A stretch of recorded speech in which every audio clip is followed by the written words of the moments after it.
Hello, everyone. My name is Brittany, and it's Friday, July 10th, at least here in the US. It is Saturday there in New Zealand, and we're about to kick off the weekend. You're already in yours.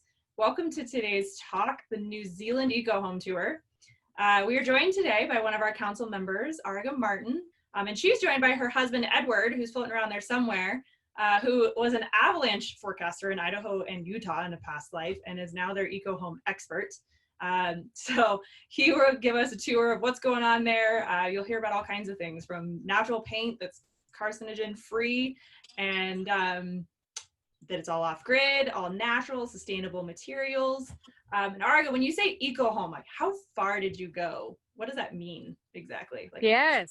there. Well, thank you very much for the intro, Brittany, and it's awesome to be here. And thanks everyone, and thanks to Phil, even though I think he's battling some tropical storm in New York right now. But this is such an exciting opportunity for me to introduce a little slice of my life down here in New Zealand, and probably a little bit of a personal tour of what we've been dealing with here on the farm for about really truly 8 years now. It's been quite a journey. But when we first set out, we were really just going to build a really practical, small square box for our family that we could live in for 10 years or so and grow and build an asset.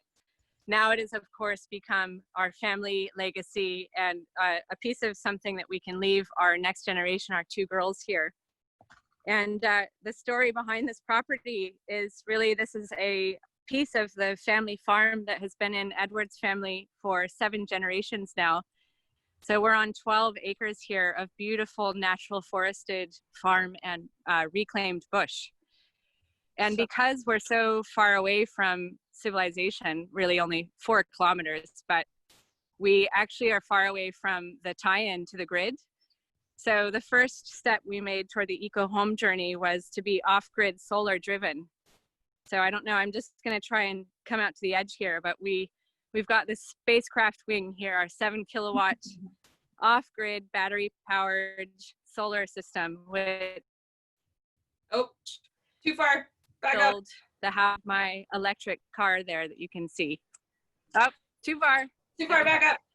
When you say bush, that's not a term like in the US that we generally hear. What does that mean? It's forest. Basically natural reclaimed foliage. The bush regenerates everywhere here in New Zealand, and they use that term quite a bit to describe all these natural trees that you see around me. Cool. Because much of New Zealand, particularly the North Island, was cleared in the 1800s to become farmland. So here is the home, actually. It's an eco home in that we have tried really hard to do a slow build process so that my husband could be part of the build process and the journey. And he will be here any moment. I'm not sure where he disappeared to. We've had quite an exciting morning here because we actually had a board meeting this morning, and I had Mitchell and Karen fly down from Auckland. Mitchell is the chair of our board, and you'll meet him soon. So they're part of the team. Is here. And so we've been both entertaining him and Karen and showing them the build and our town here in Martinborough. This is a really labor of love. It has taken us 3 years. We involved many contractors on the journey, mainly to get the structure and the roofing and all the hard bits done, says Auriga. And then Edward took over 1 year ago to do the finished work. So he's the master behind the strawbale walls. So we have actually stood up all of the walls with strawbale. And then on top, we've been using an earth clay plaster, which allows the straw to breathe. And it's a really ancient technique, but it's very time consuming. And you've got to mix your clay and load by load, bucket by bucket. And really it's not at all time efficient or streamlined. And it's probably been the hardest part of this build, but I'm going to find Edward. For example, like, how long did that wall take? This wall here has been probably in process for about 4 months. Wow. However, I'll show you finished walls that have been much easier. This one was a bit tricky because the straw bales were uneven. But let me find the master, Edward, and get the real part of the build story going.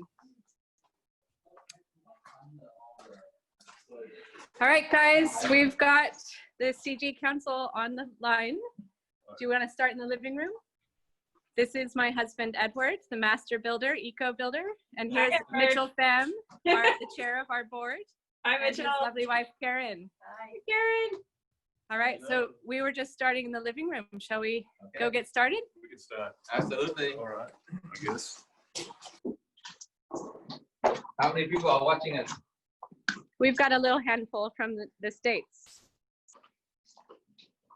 You've been outside? Yep. Spent the day outside? Yep. All right. Hopefully everyone can hear. This is my handsome husband, Edward, my partner in this journey. And he has been taking the build and the finish work over for the last year. And he is now going to talk about how much fun he's had and how completely efficient and not at all stressful this whole year has been for us on this eco home journey, because he is now, as Brittany so aptly introduced him, the eco home specialist of our lives. And he's going to do this many times again once this is done. No, this is well, it can't be any more stressful than avalanches. I mean, come on. No, it's not. Yeah, it's actually not. It's actually less stressful than working for transportation departments, come to think of it. But yeah. So they were asking about this wall and about the clay process. The clay process. So the clay process is long. So there's no. Where should I start? The clay is like a mixture. So I'll start where we got the clay. So the clay comes from like the farm, comes from the family farm. So we live on a ranch of like 1,200 acres. It's where like my family's been here for about 170 years. Wow. And we have like a 13-acre little sort of section like in forest just off to the side of it. So we bought that off the trust, and this is where like the house is located. So there was another building here about 120 years ago. There was a guy from like Scotland who lived like in the corner next to the creek, and there's like old ruins from his house. And this area is called Fuller's, is what we always called it growing up. So it's kind of like a special spot. Anyway, I'm digressing, like random. The clay comes from the other side of the farm. So we sent like, I went around the farm with a shovel and a digger with a friend of my father's, and we did little sort of, we dug holes to do testing to see if we could find like a good seam of clay, because not all clay is created equal. You need to have a clay with a very low silt content. And we found that and then dug up quite a bit of it, piled it all up, and then, yeah, that's what we're using. So the plaster itself is a mix of clay, sand from around the corner next to like one of the rivers, and straw from, again, just family friends like down the road, just barley straw. So the process is really time consuming. I helped for one day. And that was it. That was my day of wonder. I helped for one day, and then like the arms, she said, almost fell off, and I've been at it for like what feels like my whole life. So the first layer of like plaster, so the straw bales go up, and the first layer of plaster literally looks much more like this. Everything has to be put on by hand. But I imagine it sinks in a good bit, right? Yeah, so you have to. Yeah, you have to key it in, so you have to push it, like physically really push it into the straw. So there's no chicken wire or anything like that, like holding it in. It's just the mechanical sort of properties of the plaster itself, because the chicken mesh and whatnot, which was traditionally used, like ends up creating, attracting moisture. So good question, Charlie. These are not finished walls. This is the last part of the interior that we're plastering. We'll go show you a more finished wall look. And I'm not sure actually, do we have any straw showing that we can show the internal part, babes? Okay. So the most finished wall is one of these bathroom walls, which we've been focusing on. And so it's about a 3-layer process with the final finish here. Sorry for the echo in this bathroom. This is our master bath. Brittany and I have talked for a long time about these amazing tiles made by Moabel. He's a Middle Eastern immigrant here in New Zealand that lives a few hours away, and he hand makes these tiles, and they're very affordable. They're all out of concrete and encaustic, so they're beautiful, handmade, one-of-a-kind tiles that you can actually afford to buy. This is the shower here, and this is the finished example. So, Edward, do you want to tell more about what the finished stage is about? Finished stage is back and go on with the trowel. So the finished stage is the layers of plaster get thinner the closer you get to the final product. So the beginning and everything is quite dense and physical. You just throw everything on and press it along, and then each layer sort of mechanically adheres to the next. So as you know, the first layer of plaster you might use, you know, like 500 pounds of plaster, like for a room, and then the last layer you might use like 30 or 40. And so, what are you cutting it with? What was the question? What are we cutting it with? Straw and sand. I mean, for like the density of the plaster, like, is it adding more water? So the straw for the first few layers, the straw is like really long and coarse, and most of that I just picked up off the ground when I was putting the straw bales in, because then once the straw bales go in, you then go over it with like a weed whacker to trim all the bales up, and then I would just pick all the loose straw off the ground and put that in the plaster, and then the final layer of straw of plaster, the straw has to be really fine, so I put it through like a garden mulcher with like a fly screen underneath it, which is probably not terribly safe, but it was an efficient way to do it. So the straw, the final layer has to be, the straw has to be chopped up really small. And I tried all sorts of ways, lawn mowers, and I even tried like a Cuisinart. I didn't tell Auriga that I tried to use Cuisinart for that, but that was too slow. Because you I wouldn't let my husband near my Cuisinart, for the record. No way. Yeah. I can't believe you just revealed that detail, Edward Martin. Charlie, you asked a great question about the paint. So we're trying to actually leave the plaster the way it is. We're a little bit sad that it's so dark. So there might be times, certainly on the outside, where we end up using a lime wash finish, which is very similar to probably what you've seen in Greece, the Mediterranean look. Yep. So the final layer outside will be a final lime wash, which is very, very hard, ancient technique, weatherproof.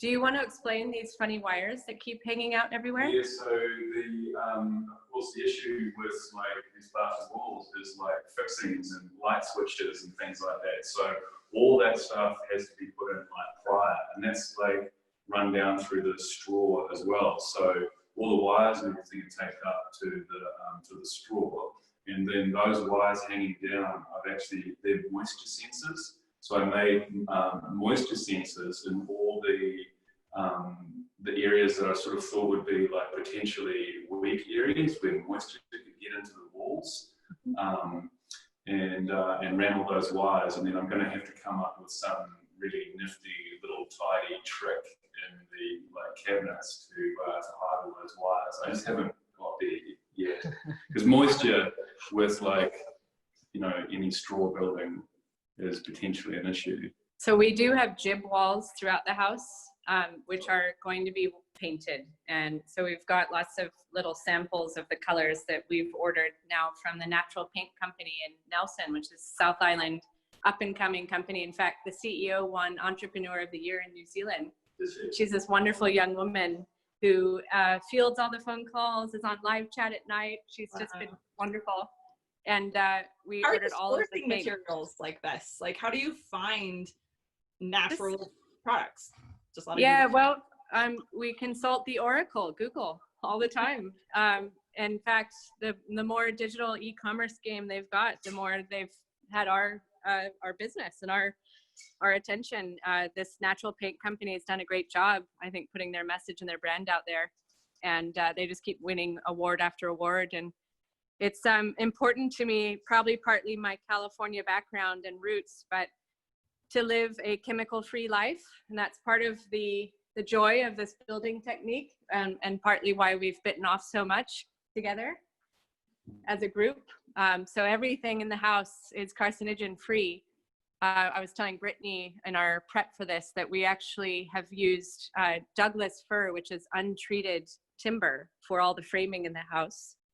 This ceiling here is tongue and groove cedar, untreated, from a build that Edward did. He's actually an arborist also by trade, and he cut down a hedge for some clients and then sent all of the wood to the mill, and this was the result, this beautiful tongue and groove cedar ceiling that we've got here. And part of that is also a commitment to not using any other chemicals and any traditional materials as much as possible, so that we don't have to worry about cancer.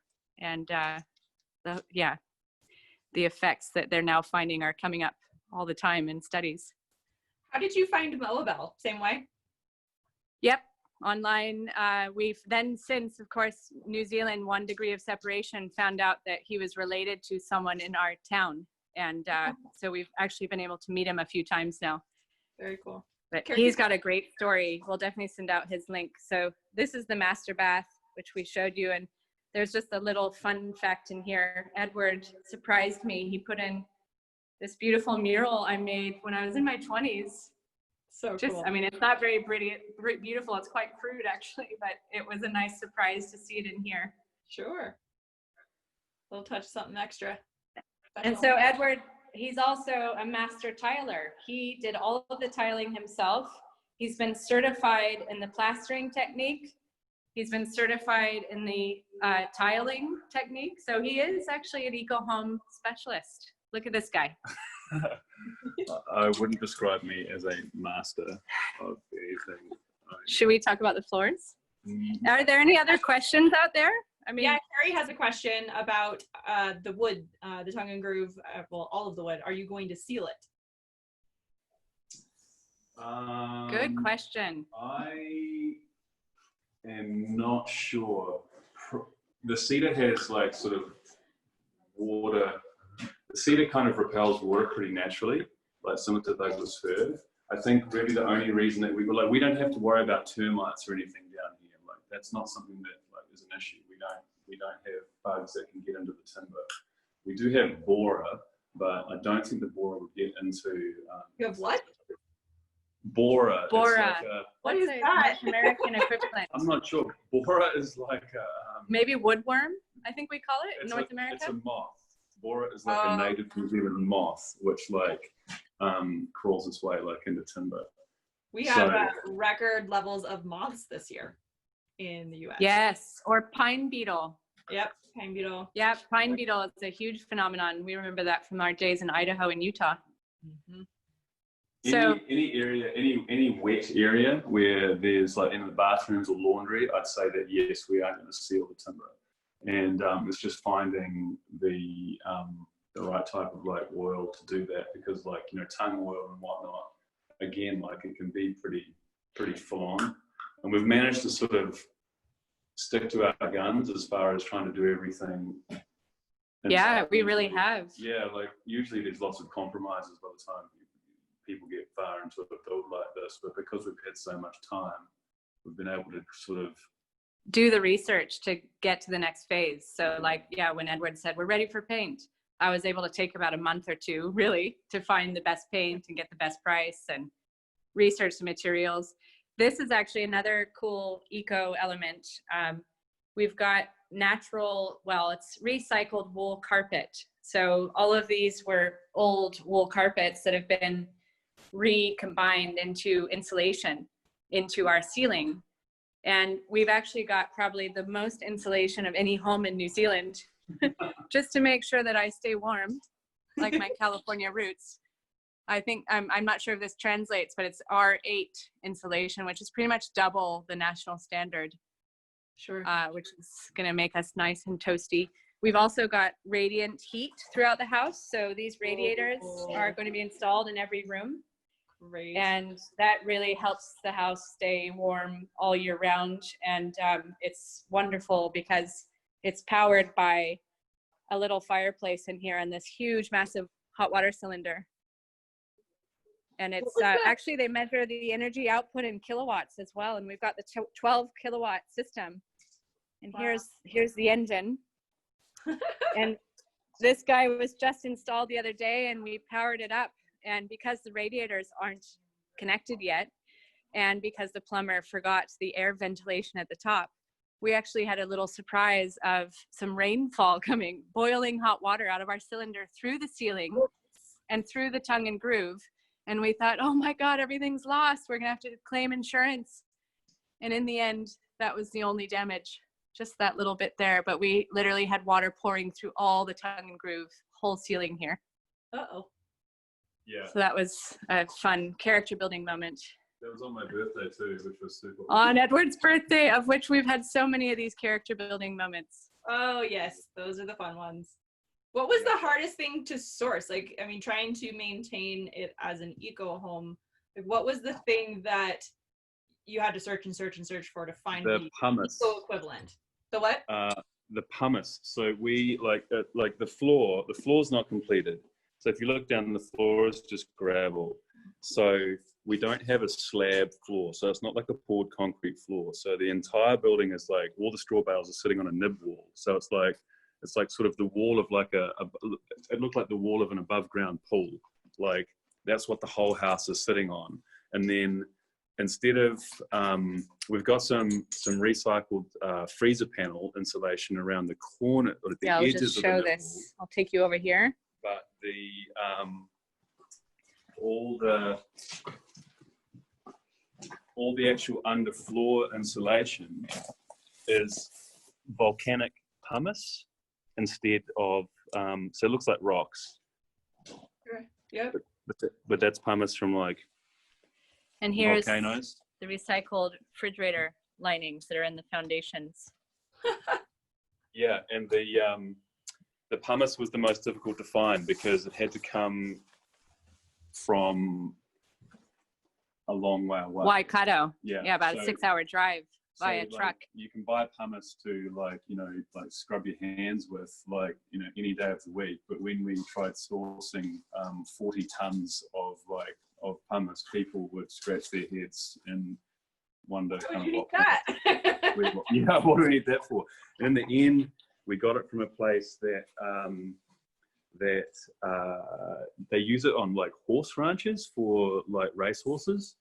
So they put it down like in like the horse races, like in the corrals and things to help the horses' feet. For absorption. And and in the end, like that's how we found it.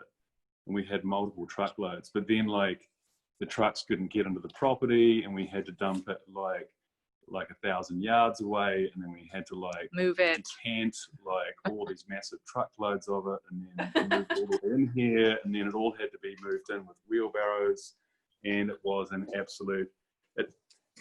It's made the plastering by hand seem actually not so bad. Yeah, that's a distant memory now, isn't it? Sure, the other issue. What's that? I said it's all about perspective. That's right. The other one that's going to be hard for us to source is the lime for the outside. Sure. That's actually a safety and security concern for New Zealand. Edward, you want to explain the slack lime? And this is the kitchen for Carrie, who is asking. So not much happening here yet. The kitchen is all going to just go in magically at the end. Yeah. Once the floors are done. Help us visualize that. Is it like the sink is going in under the windows, or? Yep. So under the windows will be the bench and our big butler sink, which is such a terrible term now. We've got to rename those. Anywho, this is the big pantry here on the side. Oh, I'm coveting your pantry. Mine is not. Yes, look at that.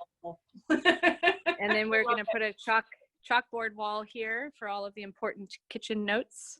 So cool. And then just here in the middle where these wires are is basically going to be our island, which is going to be kind of the central area for the family. And that's all going to be propane gas, which my mother-in-law likes to tell me is not going to be around for long. I just heard that yesterday. In fact, my mother is also doing a renovation project, and her contractor actually talked about that. He's like, there's space because it's her Airbnb. And we went with electric because, going the way of the history. And these are big bifold windows actually that open up completely, and we can then have lovely meals out here, Thanksgiving and whatnot, on the veranda and in the backyard. What's that, Carrie? Berkeley just passed I can't read the full note. We just passed a law that new construction can't have gas. I actually just heard that too. Yeah. Jeez. So my mother-in-law actually has a point, doesn't she? Wow. Shall we show the other bathroom and the girls' tile, and then I think, how are we doing for time? We're great on time. And we can bring. Okay, cool. Yeah, more questions or whatever. Yeah. Great. Well, and here's the girls' bathroom, and this probably is just at the same point. When are we moving in? Edward Martin, what do you think? He's literally in the spotlight. Good question. That's the international question, right? I don't know. Carrie says she didn't intentionally ask when we're done. She said when we're moving in. Which is exactly the debate we're going through now. Absolutely.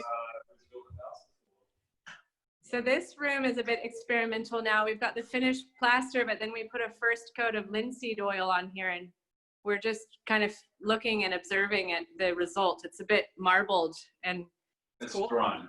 It's still drying. It takes a long time to dry. This is another fun fact. I don't know if you guys have seen eco builds with plaster and straw bale before, but I oftentimes have seen kind of funny, organic, meandering lines. And so one of the mandates that I made as CEO and CFO of this project was I wanted to, as much as possible, to see clean lines. So that has made this plastering journey even more fun for poor Edward. But he really, I'm so proud of this thing that he devised, where he actually found recycled carpet or trash actually at the dump. Carpet, and then would use that on the upper window here to make this really beautiful, elegant, just subtle curve, and it really frames all of the windows quite beautifully.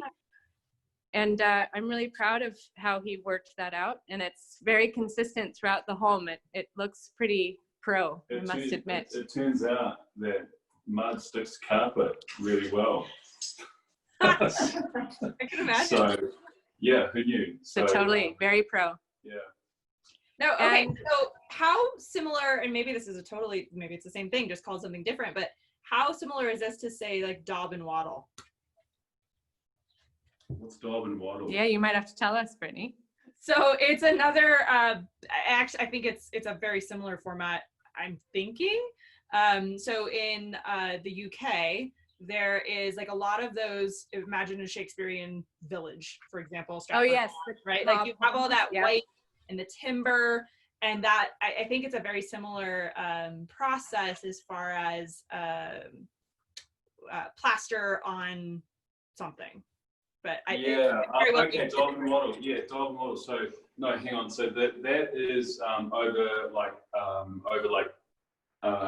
weaved like reeds. And strips and things. So they make like so the walls, everything. So daub and wattle, they have like, if you imagine a house being just a square box, so in each corner they have like big strong posts, and then the walls themselves intertwined, I think larch, but I can't remember for sure. And then it's the same type of plaster, just plastered over top of, like, if you imagine like sticks that look like a mat, or a mat woven out of sticks. I think that's what the daub and wattle is. So I'm pretty sure that the plaster itself, so the plaster is like just clay, sand, and straw, and I think traditionally they put manure in it as well, like cow manure with the daub and wattle, which we were not allowed to use here. I put my foot down there. There's no manure in our mix.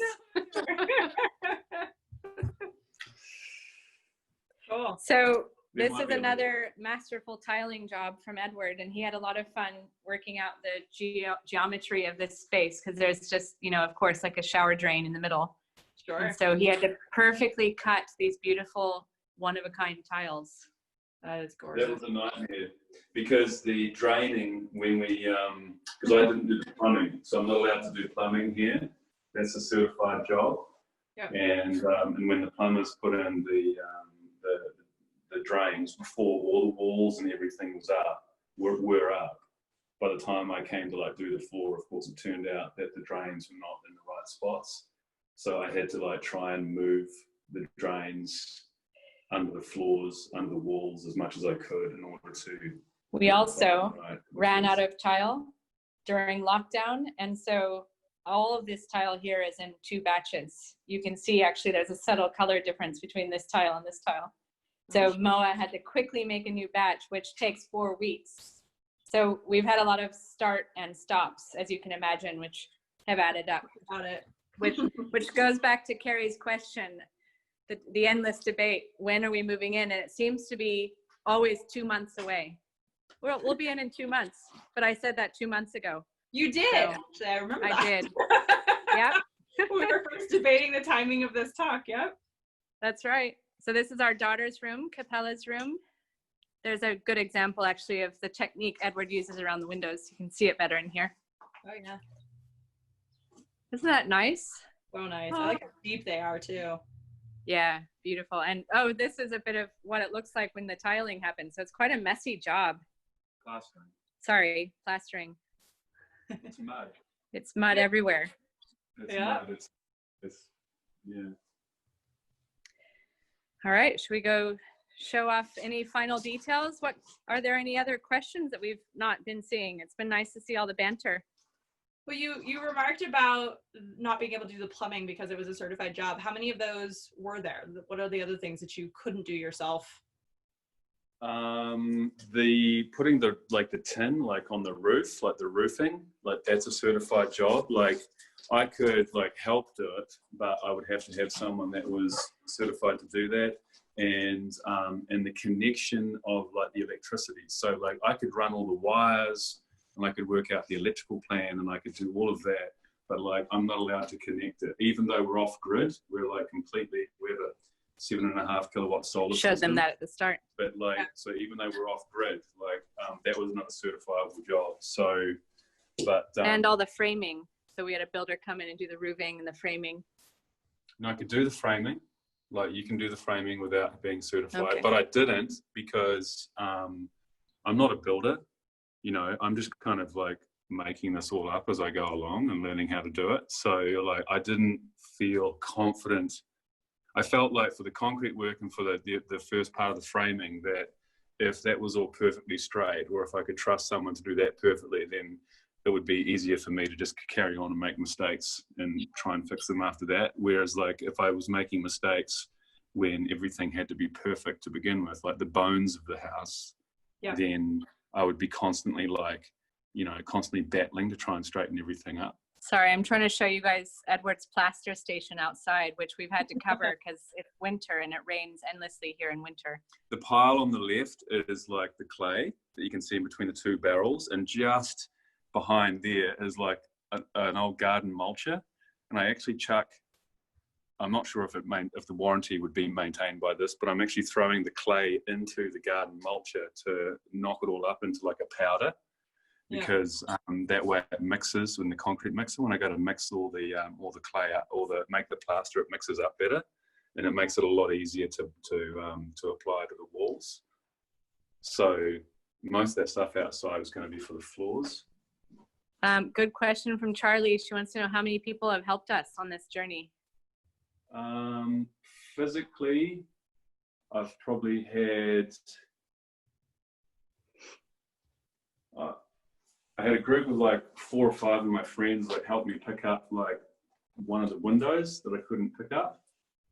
And I've had like probably 2 friends help for a grand total of about like a week. So pretty not much. A lot. With the finished work, apart from the contractors. Apart from the contractors in the beginning. So the contractors in the beginning. Yeah, she says, wow. So 0. So that leads into Annette's question, which is great. How much do you estimate you've saved by doing the labor yourselves? Oh, to have paid and outsourced this job in New Zealand would not have been affordable. It would have been a $1+ million job to outsource this. Yeah. I've had to value my time at like 0, which 0. is probably opposite yeah. of what we're all told to do now, because it literally takes so long. Like but the savings have been significant. So, I mean, hundreds of thousands of dollars. Oh yeah, and the valuation has just gone up another 300,000 just when the plaster went on. So Edward's work is not valueless. It's actually been really great to see the progress in terms of valuation the whole time. Yeah, it's not valueless, but it's a difficult one because I'm not a builder, you know, like, and I'm reading plans and I'm working everything out. I spend a lot of time learning about things and trying to work things out. And there are days where I feel like I've made no progress, you know, but once I get into something, once you start, then like things exponentially, I get faster and better at stuff as I go along, you know, like the tiling and whatnot. To start with that would take me like forever because I was so stressed because it's permanent. You know, like you glue tile down and like the only way to fix that mistake is to smash the tile and start again. Boy. You know, so like No, I my can't do husband that. thinks about that differently. He's like, throw it up. It's fine if the, you know, the grout doesn't, you know, match the same on the other side. It's fine. No, you know, like it takes a month. It takes a month to get out tiles if the tiles aren't right. You know, like if I make a mistake and then it's like, and then that holds everything else up. That slows everything else down. So, so the product is not like, you know, the end product is not valueless, but like for me personally, I would lose my mind if I was like, If we counted his hours. No, hours. we don't do that. No. So, but yeah, you know, We still, though, overall, the investment in this home is still significantly less than what we would pay for a similar home down the street. yeah. So And it's we're quite priceless. proud of what we've achieved.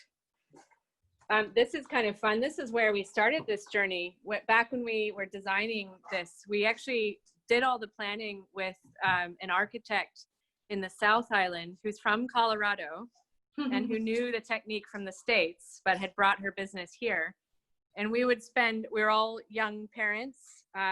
She had just had children. We had just had children. And this was years ago. We would spend our evenings together on Zoom.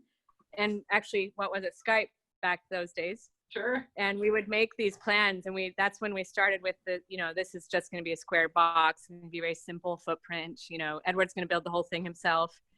And so one of the things that I remember really being stuck to is this template, which is in the doors. Yes. And this is actually just a little homage to our favorite villa in Bali that we used to go to when we first became parents. We'd bring our kids to Bali every winter to escape the cold. And the villa had these same doors, which is kind of a cool fun fact. Yeah, absolutely. That was questions. Look at this. Awesome question. Someone has asked what you're going to do with all your free time when this is all done. I'm going to build bike jumps for our daughters. That's what There I'm going you to do. go. I am frothing out about. Oh my God. Don't get them started, you guys. That's a whole other like thread. But it's right so there. cool. So I'll talk about it because their daughter comes over to North America and competes in downhill biking, right? Yeah, she hasn't been over to North America yet. We were going to come over for the. Yeah, we were coming over for Crankworks Whistler this August, but COVID. But COVID cancelled that one, so we're staying here, which was actually quite good because I've got a few things that we need to get done here. Yeah, we're a little busy. But Capella, our 10-year-old, almost 11-year-old, has won many of the New Zealand Crankworks events as a little 10-year-old competing against teenagers. So we're quite proud. And I think actually we've just committed to her first sponsorship, which we're a bit we're not sure about. She's so young and the social media aspects and everything. So we're working through that. Yeah, well, that's another. Edward is definitely starting a new chapter. He actually became a licensed mountain bike trainer in the last few months. Not no license, like certified. Well, actually, what's what happens when like your daughters end up being way better at something than you are, and like you're too scared to go off a jump, and like usually it's the daddy will do it. Daddy, can you? And like now, like I realize that that I need to actually brush up my game a little bit. So I have some training about that. Yeah. Yeah. So I went and basically learned how to crash without hurting myself. But yeah, that's another really exciting and interesting thing. So I would like to just do that, but I don't know if that's reality or not. And look, you guys brought the sunshine out. Look at that. All the fog has disappeared. Oh, that's beautiful.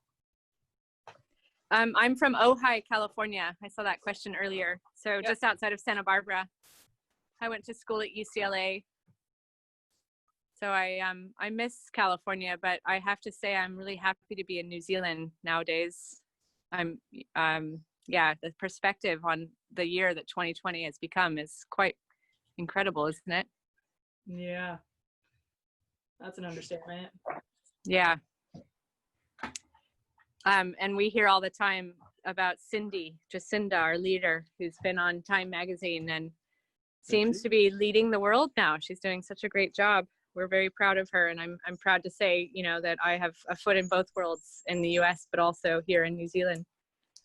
I'm quite proud of what this country is doing and what it's representing, and it's been pretty nice to be here. But it seems quite surreal, to be honest, because things are pretty much normal for us here. Just no tourists. You know, the borders are really strict, but like our day to day, like it's not something that we think about. I know that's not why you guys are at this meeting, but yeah, that's we are certainly very lucky compared to many. Yes. We're just gonna have you all down here at some point. Yeah. Once we get that travel going again. Housewarming. That's right. We're gonna have the biggest Thanksgiving party ever. Housewarming in like 6 months. Like 2 months. No. So before we wrap up, I thought Charlie's question, this is up a little ways, but I thought it was a good one to end on. What was the inspiration for this? Like, how did this all, I mean, there obviously you can see some of the, as it has progressed, you know, going from a single box footprint to, you know, the design on the door. Like, obviously it's grown over the years, but like, what was that kernel that started it? It's been, you know what, it's been literally so long, it's hard to sort of pinpoint it. I think I always liked the idea of like a straw bale house. And to me, I very naively thought that it could be something that like I could do, you know, like it didn't seem like it was going to be something too sort of too big for me to do. Yeah. And then our youngest daughter as well, like she's a very robust child like now, but when she was really little, she was often quite sick, not like sickly, but just always had colds. Every winter she'd be coughing. You'd always get colds, and they would last for weeks and weeks and weeks and weeks, and we would just hear her at night just coughing constantly, like a little child, like younger than 3. So I think warmth. So warmth and like dryness and just, you know, and then it seemed to tick all the boxes. We could get all the materials. It would be a healthy home. It was something that like I could do and I could sort of obsess over as well. You know, like it sort of ticked my my research sort of, you know, over analyze and I could totally do that sort of like thing I have going, you know. So it's more lots of little things all, you know, there's not one single thing. The health thing was pretty big. Well, and Edward wrote into his wedding vows to me that he would always keep us warm, no matter what.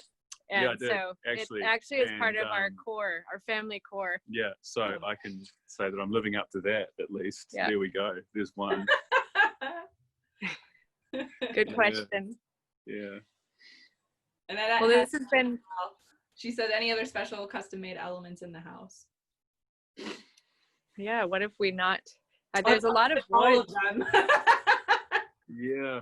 The final like the nod to Bali with the doors, I guess was her.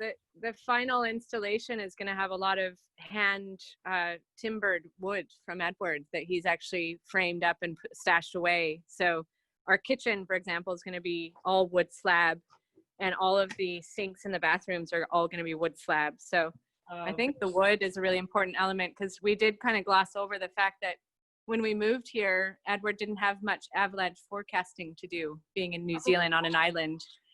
And so he actually did reinvent himself as an arborist. And so we've had years, more than 10 years of access to beautiful wood at no cost. So, I mean, here's that tongue and groove again. Yeah. And so we've got beautiful red gum. In fact, it was really sad, right where the kitchen stands, we had to chop down this beautiful, probably 200-year-old, 250 red gum that just had a circumference probably of at least, 20 feet, 30 feet. It was huge. Wow. And we've been able to repurpose a lot of the wood. So great. I think that will be the final touch, and all of the shelving that's going in, and anytime now, because we're going to be in 2 months, and the slab, in the kitchen and in the bathrooms. So the wood element. Well, this has been wonderful. Thank you so much. Love. Yeah, it's a pleasure. So take a break, and we're a little bit of a travel to the other side of the world, which is nice. Yeah, it's our pleasure. It's been nice to have you all here and give you a little bit of glimpse of what life down here on the farm is like. Love it. Hopefully next time there'll be next time we'll have the full house done. Yes, you have to send final pictures once we will get there. That Absolutely. would be very cool to share out, and we can do a before and after. Here's the video. All right, now here's what it looks like. It'd be very fun. That's right. Yeah.